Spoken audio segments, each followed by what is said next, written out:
अस्य श्री अन्नपूर्णाष्टोत्तरशतनामस्तोत्रमन्त्रस्य भगवान् श्री ब्रह्मा ऋषिः अनुष्टुप् छन्दः श्री अन्नपूर्णेश्वरी देवता स्वधा बीजं स्वाहा शक्तिः ॐ कीलकं मम सर्वाभीष्टप्रसादसिद्ध्यर्थे पाठे विनियोगः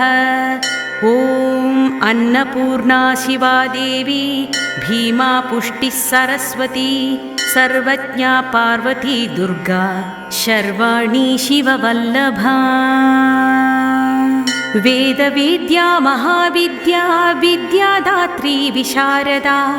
कुमारी त्रिपुरा बाला लक्ष्मीश्रीर्भयहारिणी भवानी विष्णुजननी ब्रह्मादिजननी तथा गणेशजननी शक्तिः कुमारजननी शुभा भोगप्रदा भगवती भक्ताभीष्टदायिनी भवरोगहरा भव्या शुभ्रा परममङ्गला भवानी चञ्चला गौरी चारुचन्द्रकलाधरा विशालाक्षी विश्वमाता विश्ववन्द्या विलासिनी आर्या कल्याणनिलया रुद्राणी कमलासना शुभप्रदा शुभावर्ता वृत्तपीनपयोधरा अम्बा संसारमथिनी मृडानी सर्वमङ्गला विष्णुसंसेविता सिद्धा ब्रह्माणी सुरसेविता परमानन्ददा शान्तिः परमानन्दरूपिणी परमानन्दजननी परानन्दप्रदायिनी परोपकारनिरता परमा भक्तवत्सला पूर्णचन्द्राभवदना पूर्णचन्द्रनिभांशुका शुभलक्षणसम्पन्ना शुभानन्दगुणार्णवा शुभसौभाग्यनिलया शुभदाचरति प्रिया चण्डिका चण्डमथिनी चण्डदर्पनिवारिणी मार्ताण्डनयना साध्वी चन्द्राग्निनयना सती पुण्डरीककरा पूर्णा पुण्यदा पुण्यरूपिणी मायातीता श्रेष्ठमाया श्रेष्ठधर्मात्मवन्दिता असृष्टिसङ्गरहिता सृष्टिहेतुः कपर्दिनी वृषारूढा शूलहस्ता स्थितिसंहारकारिणी मन्दस्मिता स्कन्दमाता शुद्धचित्ता मुनिस्तुता महाभगवती दक्षा दक्षाध्वरविनाशिनी सर्वार्थदात्री सावित्री सदाशिवकुटुम्बिनी नित्यसुन्दर सर्वाङ्गी सच्चिदानन्दलक्षणा नाम्नामष्टोत्तरशतं वायाः पुण्यकारणं सर्वसौभाग्यसिद्ध्यर्थं जपनीयं प्रयत्नतः एतानि दिव्यनामानि श्रुत्वा ध्यात्वा निरन्तरं स्तुत्वा देवी च सततं सर्वान् कामान् अवाप्नुयात्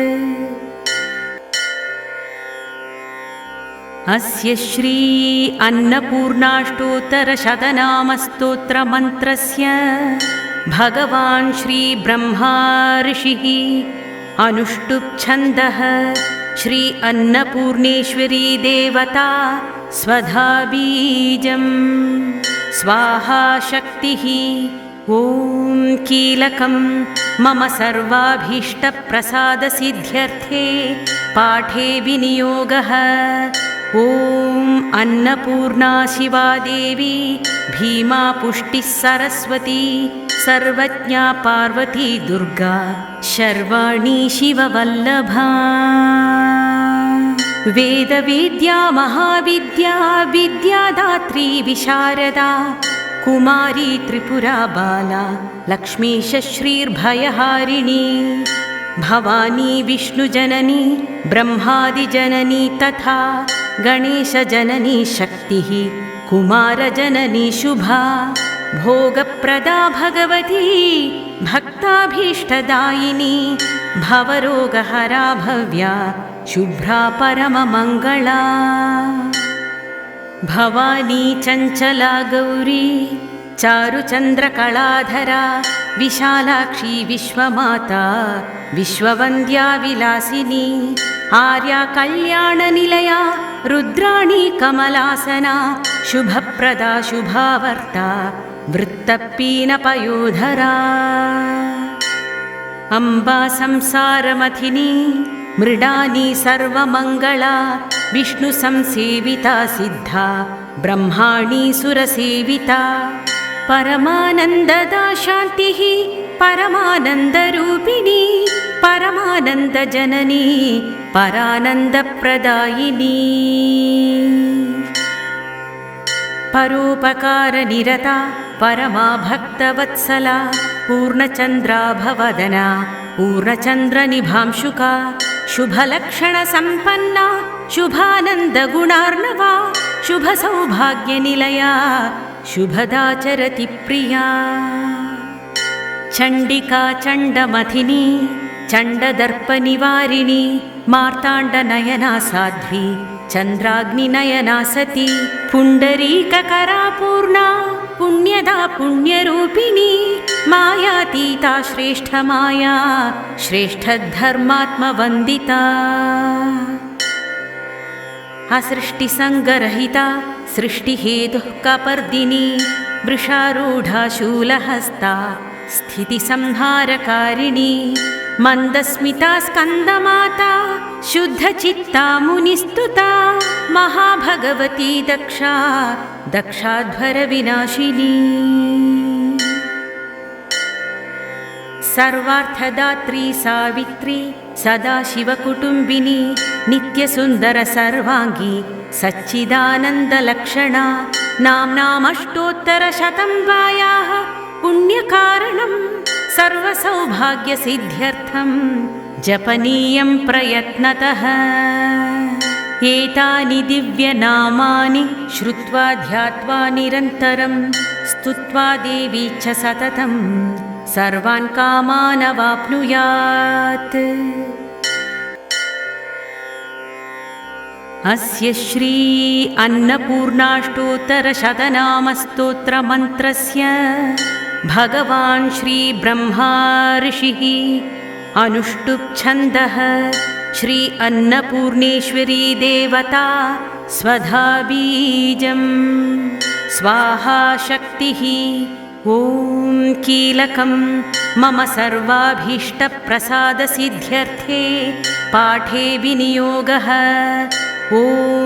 अन्नपूर्णा शिवा देवी भीमा पुष्टिः सरस्वती सर्वज्ञा पार्वती दुर्गा शर्वाणी शिववल्लभा वेदवेद्या महाविद्या विद्यादात्री विशारदा कुमारी त्रिपुरा बाला लक्ष्मीश श्रीर्भयहारिणी भवानी विष्णुजननी ब्रह्मादिजननी तथा गणेशजननी शक्तिः कुमारजननी शुभा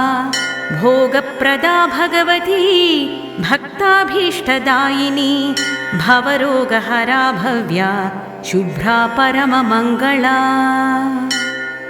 भवानी चञ्चला गौरी चारुचन्द्रकलाधरा विशालाक्षी विश्वमाता विश्ववन्द्या विलासिनी आर्या कल्याणनिलया रुद्राणी कमलासना शुभप्रदा शुभावर्ता वृत्तपीनपयोधरा अम्बा संसारमथिनी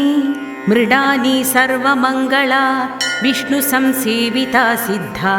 ब्रह्माणी सुरसेविता परमानन्ददा शान्तिः परमानन्दरूपिणी परमानन्दजननी परानन्दप्रदायिनी परोपकारनिरता परमा भक्तवत्सला पूर्णचन्द्राभवदना पूर्णचन्द्रनिभांशुका शुभलक्षणसम्पन्ना शुभानन्दगुणार्णवा शुभसौभाग्यनिलया शुभदाचरति प्रिया चण्डिका चण्डमथिनी चण्डदर्पनिवारिणी मार्ताण्डनयना साध्वी चन्द्राग्निनयना सती पुण्डरीककरा पूर्णा पुण्यदा पुण्यरूपिणी मायातीता श्रेष्ठमाया श्रेष्ठधर्मात्मवन्दिता असृष्टिसङ्गरहिता सृष्टिहेतुः कपर्दिनी वृषारूढा शूलहस्ता स्थितिसंहारकारिणी मन्दस्मिता स्कन्दमाता शुद्धचित्ता मुनिस्तुता महाभगवती दक्षा दक्षाध्वरविनाशिनी सर्वार्थदात्री सावित्री सदाशिवकुटुम्बिनी नित्यसुन्दर सर्वाङ्गी सच्चिदानन्दलक्षणा नाम्नामष्टोत्तरशतं वायाः पुण्यकारणं सर्वसौभाग्यसिद्ध्यर्थं जपनीयं प्रयत्नतः एतानि दिव्यनामानि श्रुत्वा ध्यात्वा निरन्तरं स्तुत्वा देवी च सततं सर्वान् कामान् अवाप्नुयात् अस्य श्री अन्नपूर्णाष्टोत्तरशतनामस्तोत्रमन्त्रस्य भगवान् श्री ब्रह्मा ऋषिः अनुष्टुप् छन्दः श्री अन्नपूर्णेश्वरी देवता स्वधा बीजं स्वाहा शक्तिः ॐ कीलकं मम सर्वाभीष्टप्रसादसिद्ध्यर्थे पाठे विनियोगः ॐ अन्नपूर्णा शिवा देवी भीमा पुष्टिः सरस्वती सर्वज्ञा पार्वती दुर्गा शर्वाणी शिववल्लभा वेदवेद्या महाविद्या विद्यादात्री विशारदा कुमारी त्रिपुरा बाला लक्ष्मीश श्रीर्भयहारिणी भवानी विष्णुजननी ब्रह्मादिजननी तथा गणेशजननी शक्तिः कुमारजननी शुभा भोगप्रदा भगवती भक्ताभीष्टदायिनी भवरोगहरा भव्या शुभ्रा परममङ्गला भवानी चञ्चला गौरी चारुचन्द्रकलाधरा विशालाक्षी विश्वमाता विश्ववन्द्या विलासिनी आर्या कल्याणनिलया रुद्राणी कमलासना शुभप्रदा शुभावर्ता वृत्तपीनपयोधरा अम्बा संसारमथिनी मृडानी सर्वमङ्गला विष्णुसंसेविता सिद्धा ब्रह्माणी सुरसेविता परमानन्ददा शान्तिः परमानन्दरूपिणी परमानन्दजननी परानन्दप्रदायिनी परोपकारनिरता परमा भक्तवत्सला पूर्णचन्द्राभवदना पूर्णचन्द्रनिभांशुका शुभलक्षणसम्पन्ना शुभानन्दगुणार्णवा शुभसौभाग्यनिलया शुभदाचरति प्रिया चण्डिका चण्डमथिनी चण्डदर्पनिवारिणी मार्ताण्डनयना साध्वी चन्द्राग्निनयना सती पुण्डरीककरा पूर्णा पुण्यदा पुण्यरूपिणी मायातीता श्रेष्ठमाया श्रेष्ठधर्मात्मवन्दिता असृष्टिसङ्गरहिता सृष्टिहेतुः कपर्दिनी वृषारूढा शूलहस्ता स्थितिसंहारकारिणी मन्दस्मिता स्कन्दमाता शुद्धचित्ता मुनिस्तुता महाभगवती दक्षा दक्षाध्वरविनाशिनी सर्वार्थदात्री सावित्री सदाशिवकुटुम्बिनी नित्यसुन्दर सर्वाङ्गी सच्चिदानन्दलक्षणा नाम्नामष्टोत्तरशतं वायाः पुण्यकारणं सर्वसौभाग्यसिद्ध्यर्थं जपनीयं प्रयत्नतः एतानि दिव्यनामानि श्रुत्वा ध्यात्वा निरन्तरं स्तुत्वा देवी च सततं सर्वान् कामान् अवाप्नुयात् अस्य श्री अन्नपूर्णाष्टोत्तरशतनामस्तोत्रमन्त्रस्य भगवान् श्री ब्रह्मा ऋषिः अनुष्टुप् छन्दः श्री अन्नपूर्णेश्वरी देवता स्वधा बीजं स्वाहा शक्तिः ॐ कीलकं मम सर्वाभीष्टप्रसादसिद्ध्यर्थे पाठे विनियोगः ॐ अन्नपूर्णा शिवा देवी भीमा पुष्टिः सरस्वती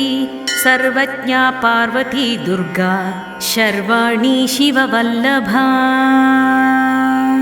वेदवेद्या महाविद्या विद्यादात्री विशारदा कुमारी त्रिपुरा बाला लक्ष्मीश्रीर्भयहारिणी भवानी विष्णुजननी ब्रह्मादिजननी तथा गणेशजननी शक्तिः कुमारजननी शुभा भोगप्रदा भगवती भक्ताभीष्टदायिनी भवरोगहरा भव्या शुभ्रा परममङ्गला भवानी चञ्चला गौरी चारुचन्द्रकलाधरा विशालाक्षी विश्वमाता विश्ववन्द्या विलासिनी आर्या कल्याणनिलया रुद्राणी कमलासना शुभप्रदा शुभावर्ता वृत्तपीनपयोधरा अम्बा संसारमथिनी मृडानी सर्वमङ्गला विष्णुसंसेविता सिद्धा ब्रह्माणी सुरसेविता परमानन्ददा शान्तिः परमानन्दरूपिणी परमानन्दजननी परानन्दप्रदायिनी परोपकारनिरता परमा भक्तवत्सला पूर्णचन्द्राभवदना पूर्णचन्द्रनिभांशुका शुभलक्षणसम्पन्ना शुभानन्दगुणार्णवा शुभसौभाग्यनिलया शुभदाचरति प्रिया चण्डिका चण्डमथिनी चण्डदर्पनिवारिणी मार्ताण्डनयना साध्वी चन्द्राग्निनयना सती पुण्डरीककरा पूर्णा पुण्यदा पुण्यरूपिणी मायातीता श्रेष्ठमाया श्रेष्ठधर्मात्मवन्दिता असृष्टिसङ्गरहिता सृष्टिहेतुः कपर्दिनी वृषारूढा शूलहस्ता स्थितिसंहारकारिणी मन्दस्मिता स्कन्दमाता शुद्धचित्ता मुनिस्तुता महाभगवती दक्षा दक्षाध्वरविनाशिनी सर्वार्थदात्री सावित्री सदाशिवकुटुम्बिनी नित्यसुन्दरसर्वाङ्गी सच्चिदानन्दलक्षणा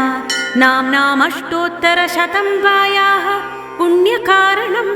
सर्वसौभाग्यसिद्ध्यर्थं जपनीयं प्रयत्नतः एतानि दिव्यनामानि श्रुत्वा ध्यात्वा निरन्तरं स्तुत्वा देवी च सततं सर्वान् कामान् अवाप्नुयात्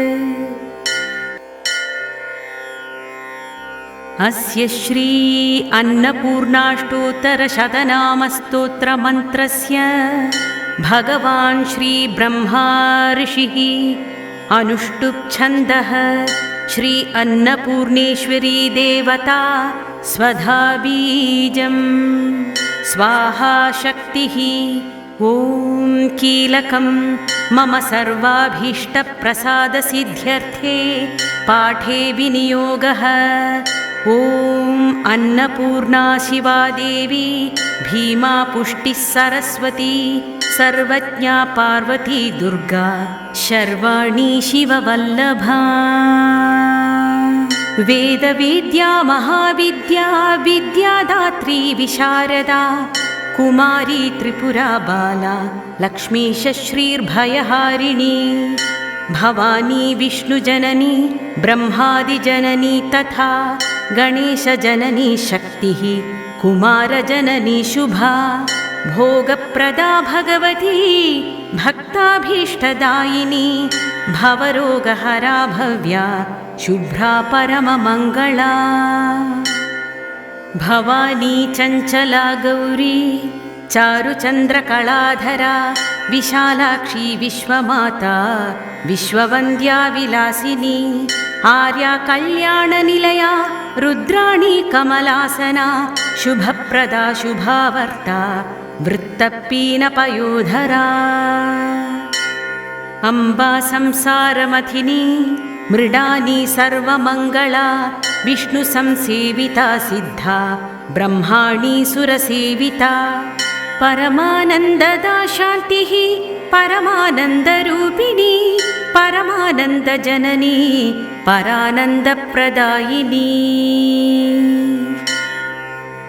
परोपकारनिरता परमा भक्तवत्सला पूर्णचन्द्राभवदना पूर्णचन्द्रनिभांशुका शुभलक्षणसम्पन्ना शुभानन्दगुणार्णवा शुभसौभाग्यनिलया शुभदाचरति प्रिया चण्डिका चण्डमथिनी चण्डदर्पनिवारिणी मार्ताण्डनयना साध्वी चन्द्राग्निनयना सती पुण्डरीककरा पूर्णा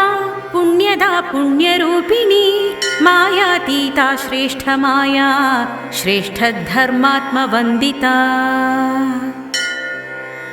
असृष्टिसङ्गरहिता सृष्टिहेतुः कपर्दिनी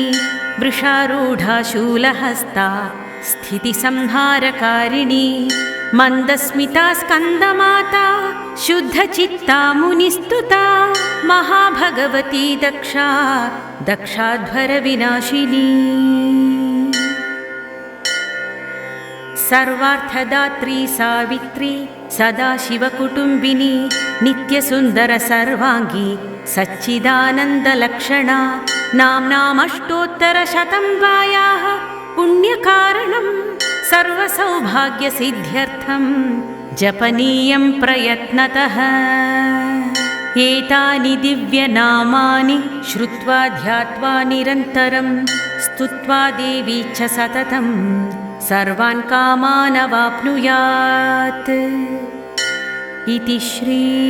ब्रह्मोत्तरखण्डे आगमप्रख्यातिशिवरहस्ये